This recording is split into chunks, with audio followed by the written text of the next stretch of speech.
행복은 안녕하십니까. 이 법화경의 가르침은 이 태양이 모든 어둠을 없애주듯이 이 법화경이라는 가르침은 일체 중생의 어려움과 또 고난과 업장을 없애주시고 우리 본래의 모습인 이 복덕과 또 지혜와 자비의 그 형상을 늘어나게 해준다고 그랬습니다. 그렇기 때문에 이 법화경의 가르침을 불터전에 강한 신심을 일으켜서 노력하고 또 금생에 행복해지기를 바라는 마음으로 부처님께서 우리에게 가르침을 주신 겁니다. 저번 시간에 1월 등명 열애 부처님이 등장을 하고 1월 등명 부처님께서 사제법과 또 12연계법을 설하시고 또 모든 보살들을 위해서 육바라밀을 설하시는 그러한 내용이 나와 있습니다. 여기에서 고진멸도 사제법에 대한 내용은 굉장히 중요하기 때문에 한번 더 살펴보면 좋을 것 같습니다. 이 사제 가르침이라는 것은 석종께서 처음 법을 설하셨을 때하고 또 열반하실 때까지 일관되어 설하신 그런 진리입니다.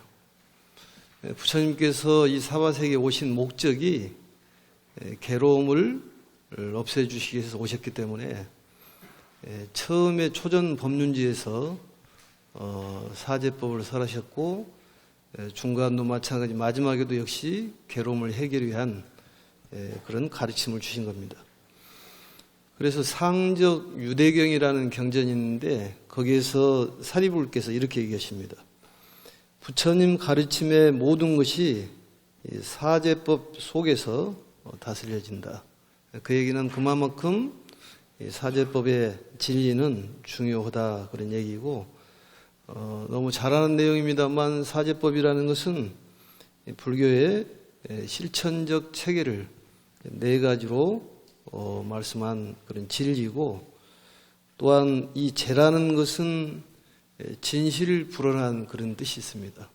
진실하고 또 헛되지 아니한 그러한 뜻을 갖고 있는 것이고 또 사성제란 말은 이 성자가 보고 인식하는 진리를 사성제라고도 얘기를 합니다. 그래서 처음도 역시 괴로움을 해결하는 방법 또 금강경에서도 우리 괴로움을 어떻게 해결하면 좋겠습니까? 거기에 대한 질문과 답변으로 이루어졌습니다. 그래서 이 괴로움을 어떻게 해결할 것인가 거기에 대한 가르침이 고진멸도 사제법에 대한 가르침이고 이 고진멸도 사제법에 대한 내용은 많은 스님들 뿐만이 아니라 또 다른 데서 많이 말씀을 드렸기 때문에 그렇게 깊게는 다루지를 않도록 하겠습니다. 단지 법화경에서 보면은 모든 괴로움의 원인은 탐욕이 근본이 된다고 그렇게 말씀하십니다. 그래서 재고 소인은 탐욕이 원이다. 한번 따라서 한번 해볼까요? 재고 소인은 탐욕이 이본이다. 그 얘기는 모든 괴로움의 소인은 탐욕에 있다 그런 얘기입니다. 그래서 이 탐욕을 제거하면은 괴로움을 제거할 수 있는 것이고 괴로움을 괴로움이라고 느끼지 않을 때에 괴로움을 벗어날 수가 있다. 어려운 얘기입니다만 우리가 괴로움 속에 살아가는데 그 괴로움을 괴로움이라고 생각하지 않는 그런 마음이 괴로움에서 벗어날 수가 있다. 그러니까 어떤 상황이 되더라도 우리는 괴롭게 생각하지 말고 즐겁게 생각한다면 되는 거고 또 괴로움과 즐거움을 벗어나는 것을 열반이라고 얘기를 합니다. 그래서 아무리 우리가 힘들고 어렵고 괴롭다 하더라도 어떻게 생각을 해야 돼요? 즐겁게 생각을 하고 괴롭게 생각하지 말자. 이게 바로 법화경의 사상이고, 이 법화경의 요법이라는 것은 지금 현재 우리가 행복하게 살자는 그러한 가르침인 것입니다. 그래서 한번 살펴봤고, 다시 한번 살펴보면은 12인연법에 대한 것은 여기도 역시 마찬가지로 생로병사를 뒤로 쭉 추적을 했더니 무명이라는 데가 나오더라. 이 괴로움의 근본을 찾아보니 바로 무명이라는 것이 있고, 이 무명에서부터 괴로움의 12가지를 이 변화 단계를 설명한 내용이 12연기법입니다. 또한 이 보살들이 수행하는 육바라밀 수행은 너무 잘 아시죠? 보시, 그 다음에 지계, 인욕, 정진, 선정, 지혜, 이렇게 구성이 되어 있습니다. 육바람이라는 것은 역시 대승 보살들이 실천하는 실천 덕목이고, 보시는 제1바람일에 해당하고, 그만큼 보시라는 것은 대단히 중요하기 때문에 이와 같이 말씀하신 겁니다. 한번 그걸 잘 마음속으로 좀 새겨보시고 또 실천하도록 이렇게 하시면 우리 행복의 길로 가는데 더 훨씬 빨리 도달할 것 같습니다. 오늘은 45페이지를 보시면 전번 시간에 이어서 한번 읽어보도록 이렇게 하겠습니다. 자, 한번 읽겠습니다. 그 다음에 또 부처님이 계셨으니 이름이 또한 일월등명이시며, 다음에도 부처님이 계셨으니 또 이름을 일월등명이라 하셨으며, 이렇게 이만의 부처님들 이름이 모두 동일하게 일월등명이셨고 성씨도 똑같이 파라타였습니다. 마땅히 아십시오. 처음 부처님이나 나중 부처님이 모두 똑같이 이름이 일월등명이셨고 시포를 두루 갖추셨고 법을 설하실 때도 처음 중간 끝이 모두 한결같이 잘 하셨습니다. 거기까지만 읽겠습니다. 저번에 이어가지고 또 일월등명 부처님이 이제 등장을 하시는데, 이 내용은 미륵보살님께서 문수보살님께 그러한 상서로움을 묻길에 전생에 대한 옛날에 대한 얘기를 일월등명 부처님을 등장시켜서 말씀드리는 내용입니다. 일월등명이라는 것은 그 뜻이 일이란 말은 지혜를 상징하고 또 명이란 말은 선정을 상징한다고 그럽니다. 이 세상에서 가장 바른 것을 지혜와 선정이라고 그렇게 얘기하고, 등이라는 것은 덕을 얘기하는데 이 세 가지 지혜, 선정, 덕을 세 가지 지혜, 삼지라고 그렇게 설명을 합니다. 또한 이와 같이 부처님이 계셨는데 이름을 일월등명이라고 하셨고, 또한 2만 부처님들이 이름이 모두 동일하게 일월등명이셨다고 이렇게 얘기하시는 내용은, 모두 일월등명이라고 그렇게 전부 이름이 같은 것은 그 호칭은 달라도 그 도리는 다름없으니 이름이 동일하다, 그런 얘기입니다.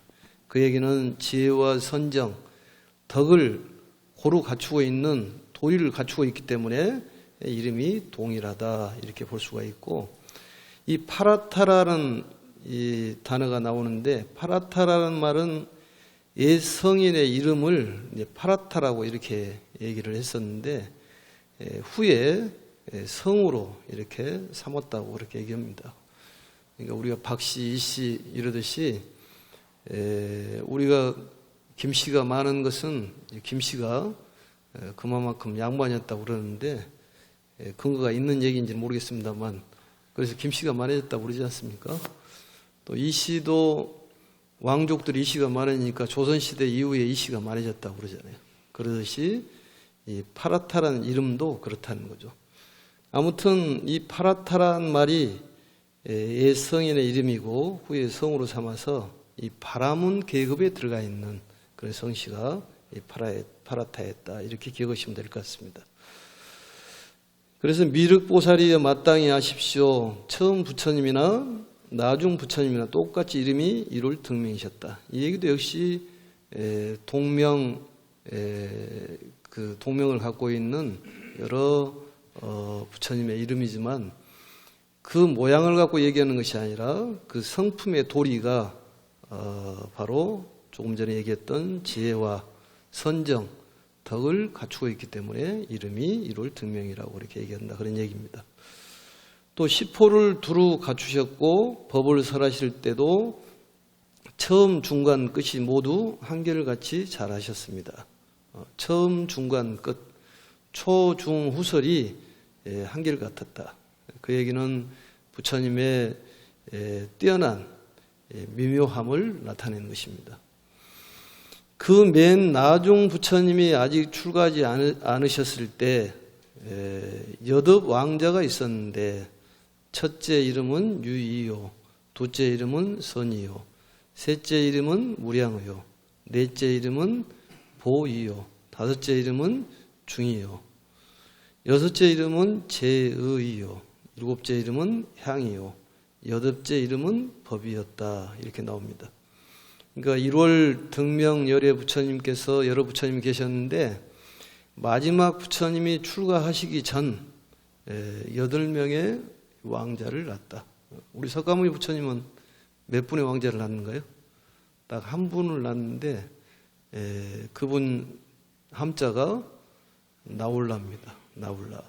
우리가 잘 아시다시피 마야부인께서 석가모니를 낳으시고 또 석가모니를 낳으시고 나서 또 야수다라고 결혼을 하고 야수다라께서 또 나울라를 하셨는데 석가모니 부처님께서 왕자 시절 때 사문유관 하시고 이제 출가의 결심을 하죠. 그래서 나울라를 그때는 이름이 없었지만은 이름을 하나 지어달라. 출가하기 전에. 그러니까 아마 장애라고 지었는데 그 왜 장애라고 지었는가는 모르겠습니다만 아무튼 나의 가는 길에 장애가 된다. 또 내지는 네 삶에 장애가 많을 것이다. 이런 뜻으로 아마 나올라로 지은 것 같습니다. 그러니까 그 시절 1월 등명 열애 부처님께서 8명의 왕자가 있었고 또 거기에 왕자 8명 중에서 8번째 왕자가 출가를 해가지고 나중에 나옵니다만 연등 부처님이 되십니다. 그와 같이 이 고금이 사실은 똑같은데 예전에 석가모니 부처님 이 1월 등명 열애 부처님 계실 때에 바로 8명의 왕자가 있었고 또 지금의 석가모니 부처님의 나울라가 있듯이 그 고금이 똑같다는 걸 지금 설명하기 위해서 그렇습니다. 그런데 이 8명이라는 것에 대한 의미를 여러 각도로 설명을 합니다만 대체적으로 큰 스님들께서 말씀하시기를 8정도로 비유를 합니다.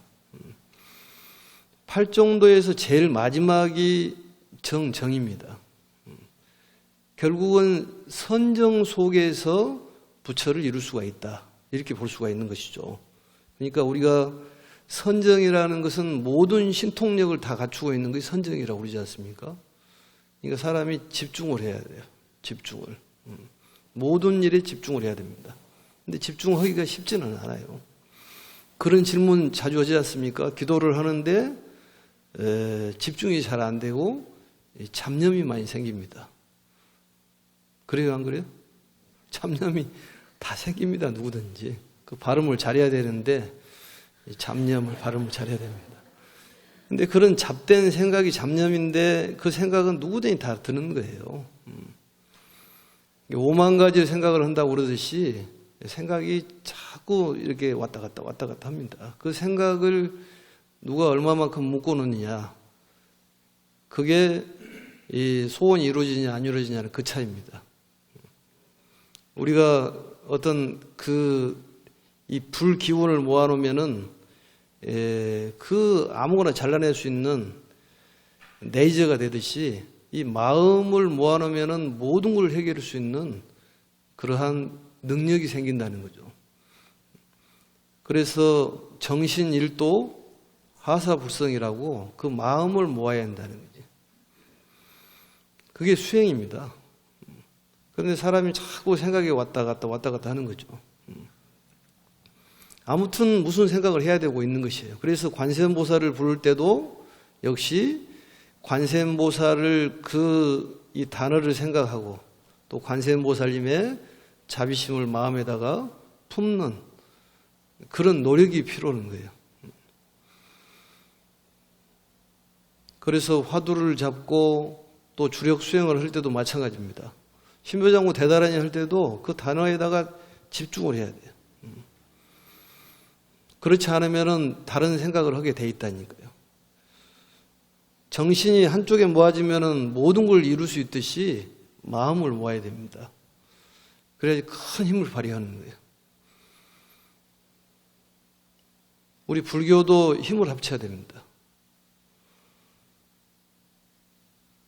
이 모래로 밥을 하느냐 아니면 쌀로 밥을 하느냐. 모래로 밥을 하면 밥이 잘 된가요? 맛있는가요, 밥이?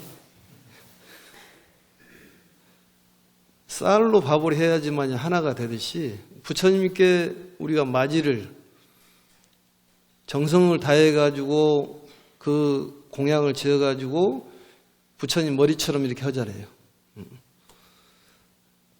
그것도 역시 화합을 뜻하는 것입니다. 그래서 항상 마지는 올릴 때 코보다 위로 올리라고 그랬잖아요.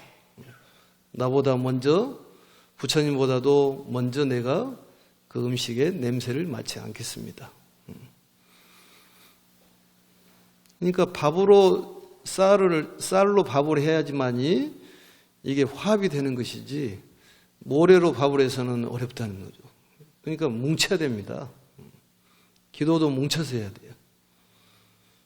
이 동물 중에서 제일 큰 동물이 개미라고 그러잖아요. 예? 아무리 큰 동물도 개미한테 한번 걸리면은 죽는 것이에요. 그 다음부터는. 우리 불교도 불자들도 힘을 합쳐야 돼요.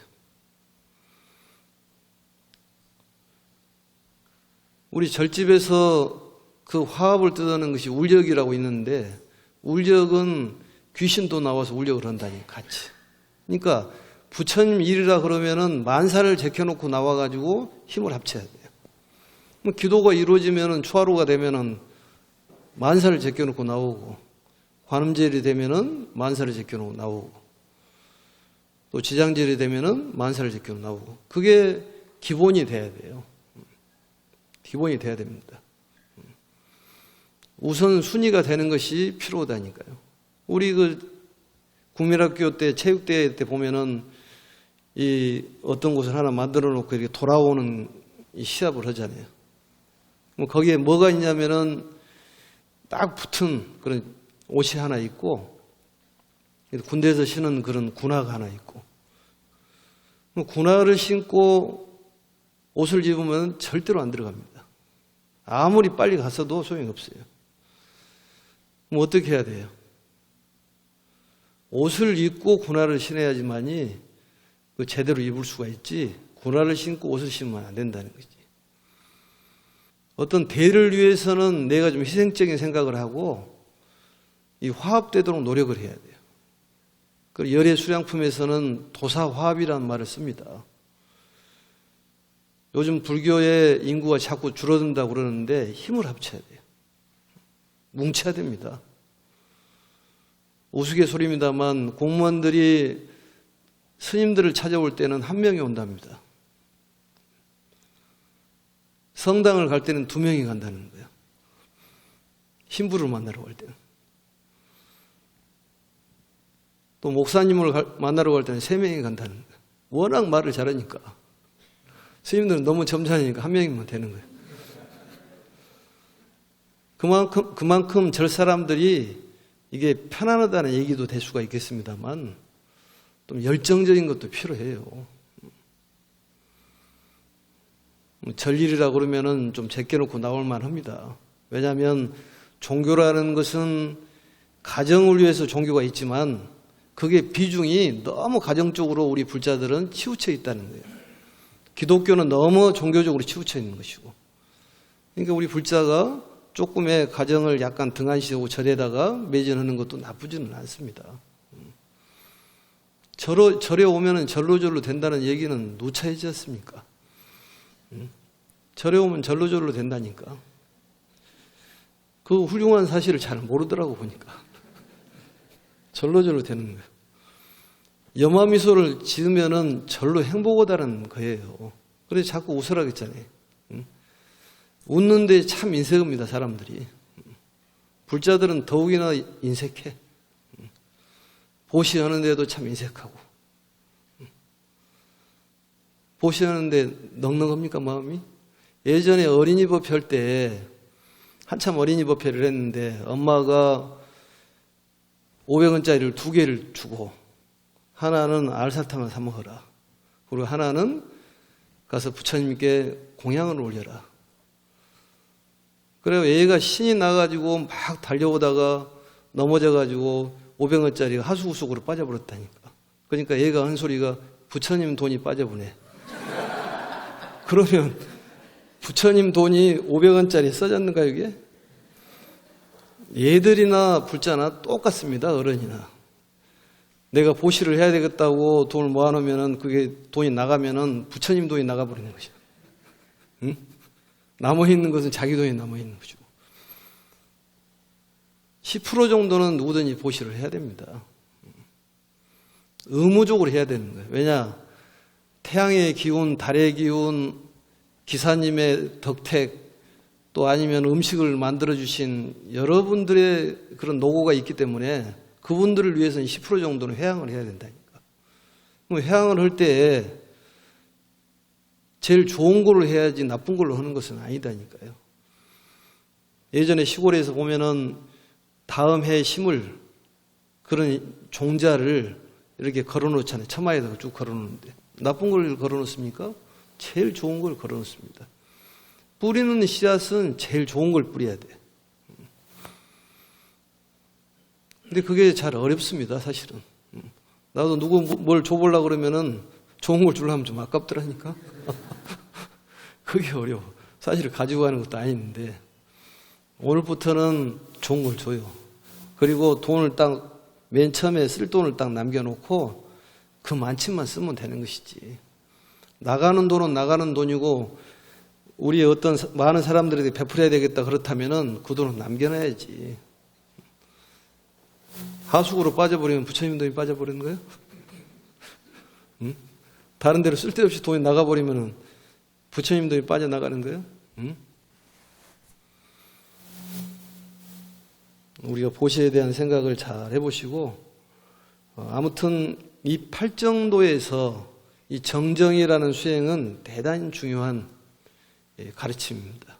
여기에서 사람을 등장하는 분이 바로 법이라는 분이 등장을 했고 법이라는 그 왕자가 결국은 연등부처님이 된다는 것이 결국 정정에서 부처가 된다는 얘기하고 똑같습니다. 이 여덟 왕자는 위엄과 덕이 자제하여 각자 사천하를 다스렸습니다. 사천하는 동남 서북을 얘기하는 것이죠. 이 모든 왕자들은 아버지께서 출가하시어 안욕따라 삼맥삼보리를 얻으셨다는 말을 듣고는 모두 왕위를 버리고 아버지를 따라 출가하여 왕위를 버리고 아버지를 따라 출가했다. 이것은 그 아버지의 뜻을 수용했다는 얘기입니다. 그 가르침을 수용을 했다. 받아들였다.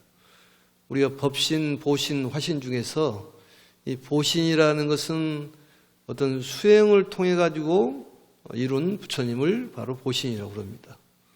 아미타 부처님처럼 48대원을 세웠다든지 또 약사열애 부처님처럼 12대원을 세웠다든지 이런 수행을 통해 가지고 이런 부처님을 보신이라고 그러는데 이 보신불을 뭐라고 하냐면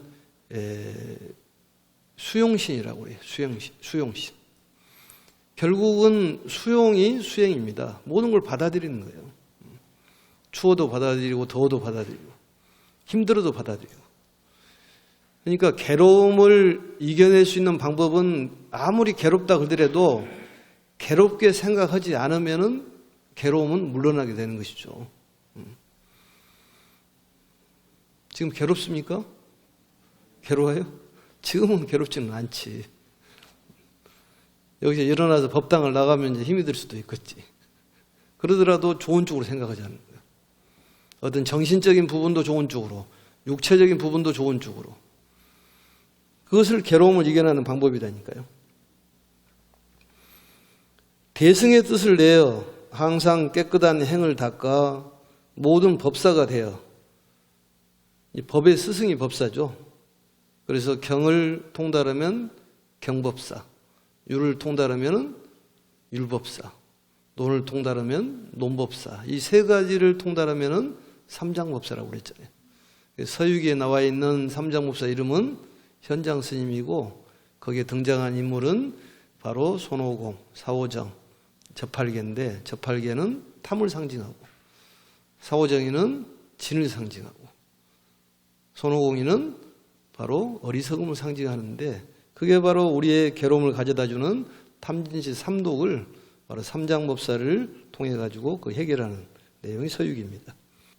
천만의 부처님 계신 곳에서 여러 성근의 근본을 심었으므로, 성근이란 말은 좋은 과보를 가져올 원인이 되는 행위를 성근이라고 그렇게 얘기를 합니다. 다른 말로 선행, 선본 그렇게 얘기하죠. 성근. 우리가 최고의 보시는 방생이고, 방생. 또 다른 말로 얘기하면 포교인데, 사람을 구제하는 것이 가장 큰 방생입니다. 그게 최고 큰 보시예요. 근데 우리가 이제 동안거 입제를 해가지고 해제를 하면은 방생을 가잖아요.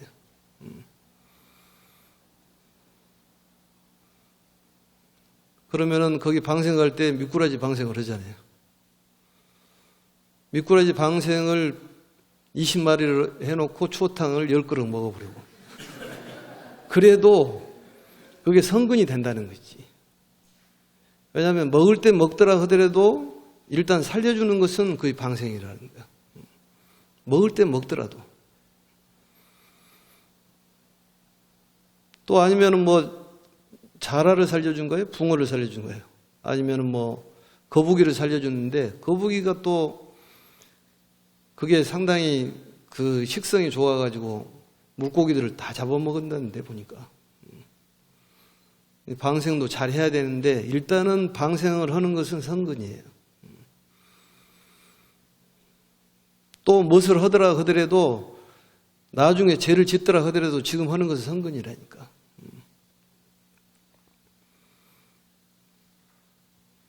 그러니까 이 성근이라는 것은 좋은 가보를 가져다 주는 것이기 때문에 한번 우리가 생각을 해보고, 제일 훌륭한 방생은 바로 인간 방생입니다. 포교를 많이 해야 돼. 포교를 해야 돼.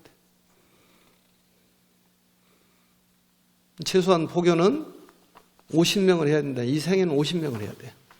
몇 명을 해야 돼요? 50명을 해야 됩니다.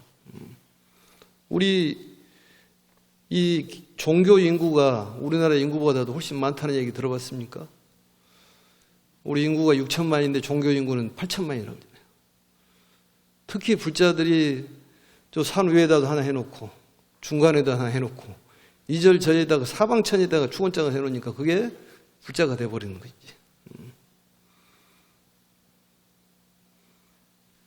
아무튼 불자는 똘똘 뭉쳐야 되고, 불교에 무슨 일 있으면은 같이 힘을 합쳐야 됩니다. 또 절에 다니면은 좀 적게 싸워야 되잖아요. 싸우더라도 적게 싸워야 돼요. 절에 안 다닐 때는 사람 악한 말하고 구두쇠처럼 수전처럼 살았지만은 절에 다니면은 조금이라도 좀 뭐 나아져야지. 변화가 일어나야 되잖아요. 그렇지 않을까요? 변화가 일어나야 된다니까. 말을 좀 많이 한 사람도 말을 좀 적게 하고, 또 너무 말을 안 해도 또 문제가 됩니다. 너무 말을 안 해도 문제가 된다니까. 어떤 사람이 저녁 내 부부싸움을 해가지고 남자들이 좀 약하기는 하는 모양입니다. 그래서 남자가 마음이 어느 정도 한 2-3시간 전에 풀려가지고 이렇게 편지를 썼다 그러잖아요. 8시 반에 깨워주라고. 그랬는데 일어나 보니까 10시 돼버린 거야. 그래서 왜 8시 반에 안 깨워주냐니까 깨웠지 않냐. 그러면서 펜으로 일어나세요. 글씨로. 너 말이 없는 사람이지. 글로 써가지고 일어나세요. 그러면 어떻게 일어나? 응? 뭔 변화가 생겨야죠. 그런 마음을 빨리 푸는 것이 바로 괴로움을 해결하는 방법이라니까요. 좀 변화가 생겨야 됩니다. 그래서 뒤에 보시면은 거기에 45페이지에 밑에서 다섯째 줄 보시겠습니다.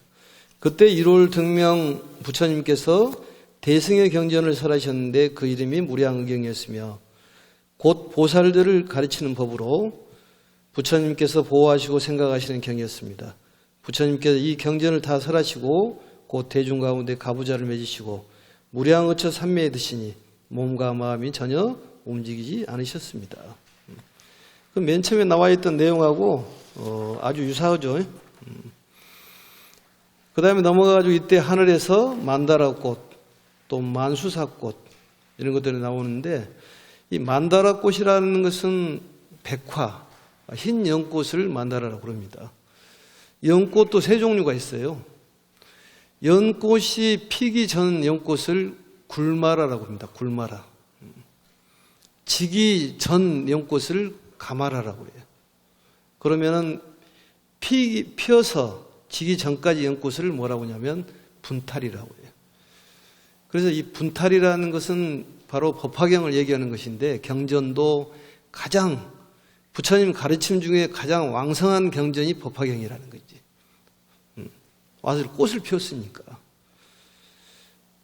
참고적으로 하시고 쭉 내려오시면은 예전에 얘기했던 내용하고 지금 얘기했던 내용들이 똑같습니다. 지금의 부처님께서 무량의처 삼매에 계시면서 있었던 상황을 문수보살이 등장을 하고 1월 등명 열애 부처님이 계실 때에 누가 등장을 하냐면 묘광보살이 등장을 합니다. 그래서 묘광보살이 800제자를 데리고 있었다. 똑같이 보면은 1월 등명 부처님도 삼매에 들었는데 무량의처의 삼매에 들으셨다. 그리고 묘광보살을 인연하여서 대승경전을 설하셨는데 그것이 법화경이었더라. 묘광보살이 등장을 하고 맨 처음에 우리 서품에서 보면은 문수보살이 등장을 하잖아요. 모든 경전에 보면은 대표자가 나와요. 그것을 대고중이라고 합니다. 사리불이 등장을 하고 사리불의 말씀을 하시는 거예요. 금강경에서는 수보리가 등장을 하듯이. 그래서 이 법화경을 바로 설하셨다. 1월 등명 부처님께서. 그와 같이 지금 넘어가가지고 보시면은 1월 등명 부처님께서도 몸과 마음을 움직이지 아니하고 부처님께서 설하시는 법을 듣기를 밥 먹는 순간처럼 짧게 여겨졌다. 밥 먹는 순간처럼 짧게 여겨졌다는 소리는 뭔가 좀 재미가 있고 내가 기대하는 바가 있었기 때문에 집중을 한다 그런 얘기입니다. 또 그만큼 열의 법문이 훌륭하다 이렇게 볼 수가 있습니다. 우리가 본인에게 필요한 내용은 지루하지가 않잖아요. 본인에게 필요치 않은 내용은 지루합니다. 그만큼 부처님께서 가르침은 우리에게 지루함을 주지 않는 큰 가르침이었다 이렇게 볼 수가 있습니다. 또 1월 등명 부처님께서는 60소급 걸쳐 이 경전을 설하신 뒤에 여러 가지 범천이라든지 왕 대중들에게 이렇게 말씀하셨는데 열애는 오늘 무여열반에 들겠노라. 그래서 여기에 보면은 1월 등명 부처님은 밤중에 바로 열반에 들었어요. 부처님이 태어나신 때는 낮에 태어나시고 열반은 밤에 하십니다. 근데 법화경을 설하고 바로 열반하셨고 석가모니 부처님은 열반경을 설하고 그 다음에 열반에 드셨어요. 그 얘기는 이렇게도 해석할 수가 있습니다.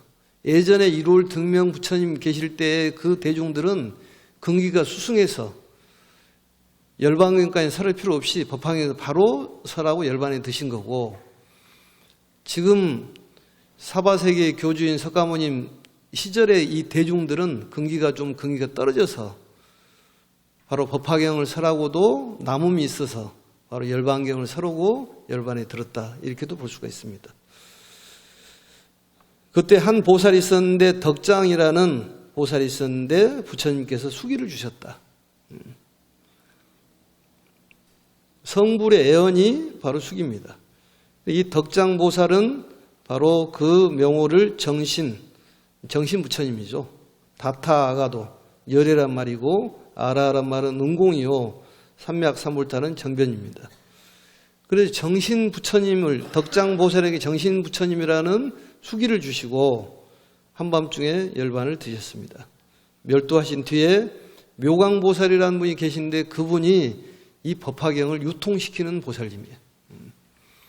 지금 현 석가모니 계실 때의 보살은 바로 문수보살이 이 법화경을 유통시켰고, 1월 등명부처님께서는 수기를 바로 정신부처님께 수기를 주신 겁니다. 그리고 마지막, 여러 왕자들은 한량없는 백천만억 부처님께 공양하고 불도를 이뤘으니 맨 마지막 성불한 부처님의 이름이 연등 부처님이셨습니다. 그게 법이라는 왕자였죠.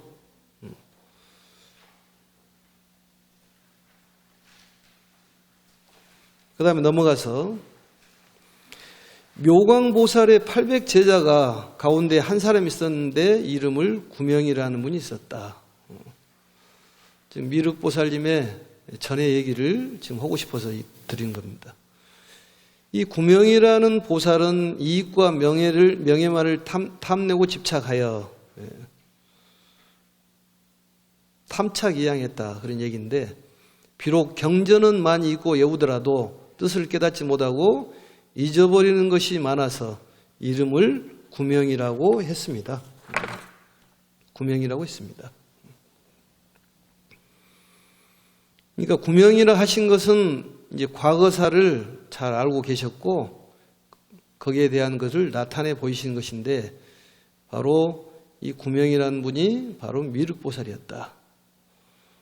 그렇지만은 이 구명이라는 보살은 많은 성근을 심은 인연으로 한량없는 백천만억 모든 부처님을 만나 뵙고 공양 드렸으며 공경하고 존중하고 찬탄했습니다. 공경, 존중, 찬탄이 바로 법공양이죠. 제 공양은 음식, 의복, 탕약, 와구, 사사공양이라고 그러는데, 미륵보살이여, 결론을 내립니다. 마땅히 아십시오. 그때의 묘광보살이 어찌 다른 사람이겠소. 내가 바로 묘광보살이고 공양보살은 바로 당신 미륵이었습니다. 이제 이 상소로움을 보니 그때와 다름이 없으므로 생각하건대 오늘 여러께서 마땅히 대승경전을 설하실 것이니 그 이름이 묘법연화경이라. 보살들을 가르치는 법으로서 부처님께서 보호하시고 생각하시는 경입니다. 이렇게 해서 서품이 끝나고, 다음 시간에는 이제 방편품이 이루어집니다만, 이 방편품은 이제 부처님의 말씀이 시작되는 그런 부분이 방편품입니다. 방편품은 기정설법이라고 해서 선정에 들어 계시면서 거기에 일어나셔가지고 설법하시는 내용인데, 실질적으로 법화경이 시작하는 내용이 바로 방편품에서부터 시작합니다. 그리고 방편품에 보면은 10여시가 등장을 하는데, 10여시라는 것은 바로 소묘법연화경이라고 할 정도로 우리 삼라만상의 모든 질서가 바로 10여시에 들어있다, 그렇게 얘기를 합니다. 그래서 서품이 조금 시간이 많이 걸렸습니다만 이렇게 해서 이제 마치는데, 우리가 인생 난득 불법 남봉이라고 이렇게 얘기하듯이 사람으로 태어나기가 참으로 어렵고 부처님의 이 법화경을 만나기가 참으로 어렵다고 그랬습니다. 이번 기회에 이제 법화경을 잘 공부를 해서 정말로 힘듦을 다 해결하고 이 생에 정말 기뻐하고 행복할 수 있는 그런 길을 열어가시는 것이 참 필요할 것 같다고 생각합니다. 그래서 부처님 가르침 중에서도 육념법이라는 수행이 있죠. 첫 번째가 염불, 염법, 염승, 염계, 염시, 염천. 항상 부처님을 생각하고 부처님의 가르침을 생각하고 또 스승을 생각하고 또 부처님 말씀한 계율을 생각하고 내가 어떻게 보시를 했으면 좋겠는가 이것도 생각을 하고 또 항상 어떻게 즐겁게 살아갈 것인지 그걸 염천이라고 그럽니다. 어떻게 우리 행복한 길을 찾아가야 될 것인지 이걸 노력하고 또 닦고 익히는 것이 필요합니다. 그래서 그걸 반복적으로 계속적으로 하는 거예요. 반복적으로. 법화경이라는 것도 반복적으로 계속 이렇게 수행하고 공부를 해야지 수행력이 높아지는 것이 한 번 한다고 해서 딱 되는 것은 아닙니다. 우리 그 운동하는 사람들이 딱 한 번 여기 바벨을 들어가지고 이렇게 하면 알통이 그냥 바로 생깁니까? 수천 번 해야지 생기듯이 반복적으로 해야 돼요. 인생을 행복하게 살아가려면은 반복적인 학습이 필요해요. 그래 인생을 서바이벌이 아니라 리바이벌이라고 그럽니다. 인생은 행복해지려면 계속 반복적으로 계속 해야 돼요. 좋은 일도 계속 하는 사람이 잘합니다. 돈이 있어야지만이 보시하는 것은 아닙니다.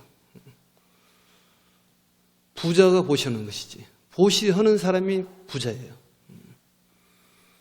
좋은 말도 많이 가지고 있어야지만이 좋은 말도 줄 수가 있고 나쁜 말도 많이 가지고 있어야지만이 상대가 줄 수가 있죠. 많이 주는 사람이 부자라니까. 보시에 대한 생각도 뭘 보시를 할까? 보시라는 것도 재물이 없이 보시하는 보시도 있지 않습니까? 그건 무죄치시라고 그러잖아요.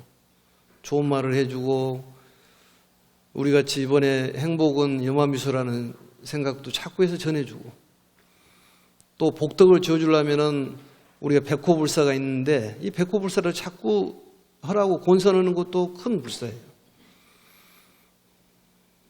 또 아픈 사람이 있으면 아픈 사람을 위해서 기도를 해주고 이것도 전부 대작불사입니다. 그것도 보시예요. 사실 절에서는 이게 10%씩 딱 받지를 않으니까 절에서 있는 행사라든지 절에서 하고 있는 것들은 다 보시를 해도 그렇게 많은 돈이 들어가지 않습니다. 절에서 켜고 있는 인등도 100% 켜주고 또 연등도 켜주고 기회가 주어지면 불사에도 동참하고 이걸 꼭 잊지 마시고 우리 행복한 길을 찾아가는 법화경 시대를 우리 함께 같이 열어보면 좋을 것 같습니다. 아무튼 건강 조심하시고 다음 시간에 뵙도록 하겠습니다. 수고하셨습니다.